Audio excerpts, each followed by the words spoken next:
L'histoire des Juifs d'Inde. Un feuilleton proposé et présenté par Gérard Inger.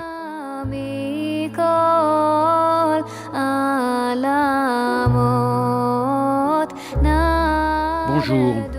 Dans les épisodes précédents, nous avons vu l'histoire des Juifs du Cochin, qu'ils soient entre guillemets noirs ou entre guillemets blancs.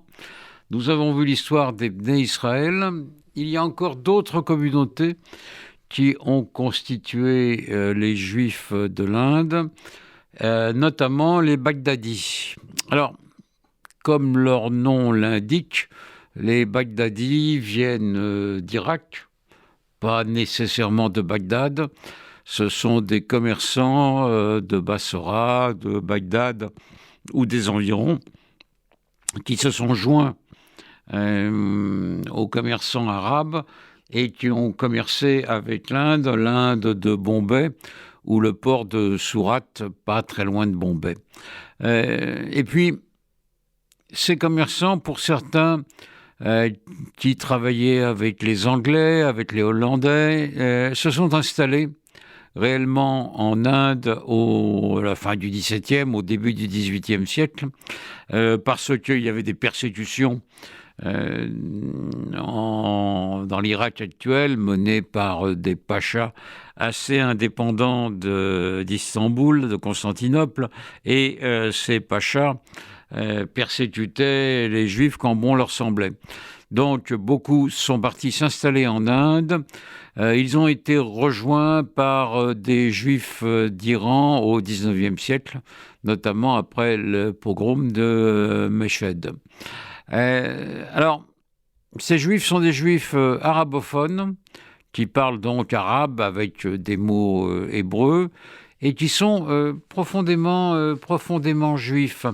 Et ils commercent donc en important des produits du monde arabe, notamment des tissus, des armes, et ils exportent d'Inde du tabac, du jute et quelques autres, les épices et quelques autres produits.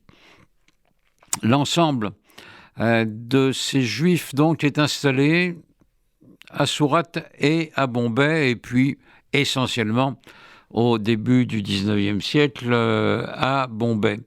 Ils sont en contact avec les Juifs des Bnei Israël, mais ils ne les considèrent pas vraiment comme des Juifs, ou pas tout à fait comme des Juifs, parce que leurs coutumes ne sont pas les mêmes, parce que leur connaissance du judaïsme est assez pauvre, parce que ils veulent pas se marier avec eux, parce qu'ils veulent bien aller dans les mêmes synagogues à la rigueur, mais chacun de son côté. Ils veulent pas être enterrés dans les mêmes cimetières. Bref. Ce n'est pas qu'ils ne veulent pas avoir affaire à ces Juifs, ils veulent bien leur enseigner davantage de judaïsme qu'ils n'en connaissent, ces pauvres Bnei Israël, mais il n'est pas question pour les Baghdadis de se mêler à eux. Donc, ils ne le font pas, et ils mènent une vie très autonome, en commerçant de plus en plus avec les Anglais, qui au XIXe siècle sont les maîtres de l'Inde, les maîtres complets et absolus de l'Inde, et donc ces Baghdadis se mettent de plus en plus à parler anglais. Beaucoup de ces Baghdadis restent modestes, mais quelques-uns font fortune, et c'est le cas notamment des Sassoon. La famille Sassoon était une grande famille en Irak. Elle le reste en Inde, en accroissant la fortune. Le patriarche des Sassoon au XVIIIe siècle place ses fils un peu partout en Inde, voire à Shanghai, à Hong Kong, à Shanghai, ces Sassoon s'installent également avec d'autres familles, souvent plus modestes, à Calcutta. Et ils vont faire de Calcutta véritablement leur centre au XIXe siècle. Et ils vont continuer donc à faire fortune.